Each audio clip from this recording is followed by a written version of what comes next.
नमस्कार मित्रमैत्रिणींनो, एकी क्रिएशन या आपल्या यूट्यूब चॅनलमध्ये तुम्हा सर्वांचे सहर्ष स्वागत। भगवान महावीर यांच्याविषयीचा सुंदर आणि सोपा निबंध मी तुमच्यासमोर सादर करत आहे। परंतु त्याआधी जर तुम्ही या चॅनलवर नवीन असाल तर या चॅनलला सबस्क्राइब करा आणि बेल आयकॉनला क्लिक करा, म्हणजे माझा प्रत्येक व्हिडिओ तुमच्या मोबाईलवरती नोटिफिकेशन दाखवेल। व्हिडिओ जर आवडला तर तुमच्या मित्रांना व्हिडिओ शेअर करायला मात्र विसरू नका आणि मला कमेंट करून नक्कीच कळवा। अहिंसा परमो धर्म हा सर्वात सुंदर आणि तितकाच मोठा विचार जगाला देणाऱ्या या महावीराचे नाव म्हणजेच भगवान महावीर होय। त्यांचा जन्म चैत्र महिन्यातल्या शुक्ल पक्षातल्या त्रयोदशीला भगवान महावीर यांचा जन्म झाला। भगवान महावीर हे जैन धर्माचे 24वे आणि शेवटचे तीर्थकर होते। जैन तत्वज्ञानानुसार सर्व तीर्थकर हे मानव होते, परंतु त्यांनी ध्यान आणि आत्मसाक्षात्काराद्वारे परिपूर्णता किंवा आत्मज्ञानाची स्थिती प्राप्त केली होती। ते जैन धर्माचे देवच होते किंवा आहेतही। ते बिहार राज्यातील वैशाली जिल्ह्यातील कुंडग्राम येथील रहिवासी होते। इसवी सन पूर्व 599 या दिवशी म्हणजेच इंग्रजी दिनदर्शिकेनुसार हा दिवस एप्रिल महिन्यात येतो। हा दिवस आपण त्यांचा महावीर जयंती म्हणून त्यांचा जन्मदिवस साजरा करतो। त्यांचे वडील एक राज्यकर्ते होते आणि ते त्या राज्याचे राजकुमार असूनही त्यांनी सत्याच्या शोधात आपलं घर सोडलं।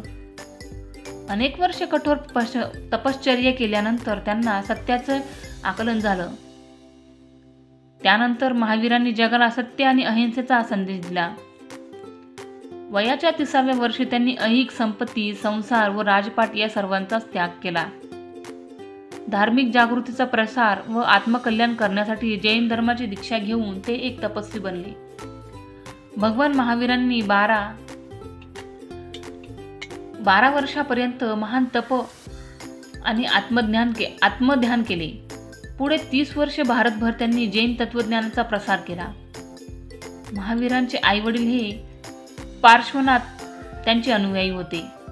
ते जैन धर्माचे 23वे तीर्थकर होते। त्यामुळे पार्श्वनाथांचे धर्मविचार हे महावीरांना वारसारूपानेच मिळाले होते। त्यांनी सत्य, अहिंसा, अस्तेय, अपरिग्रह या तत्वांचा प्रसार केला। पुढे महावीरांनी ब्रह्मचर्य या तत्वाची भर घालून सत्य, अहिंसा, अस्तेय, अपरिग्रह व ब्रह्मचर्य असे पंचयाम या धर्मात त्याचे रूपांतर केले।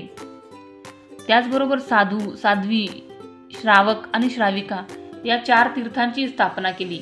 त्यामुळे त्यांना तीर्थकर असे म्हटले जाते। नंतर पुढे 6वे शतक इसवी सन पूर्व मध्ये मोक्षप्राप्ती म्हणजेच महावीरांचे 72 वर्षाच्या वयात निर्माण झाले।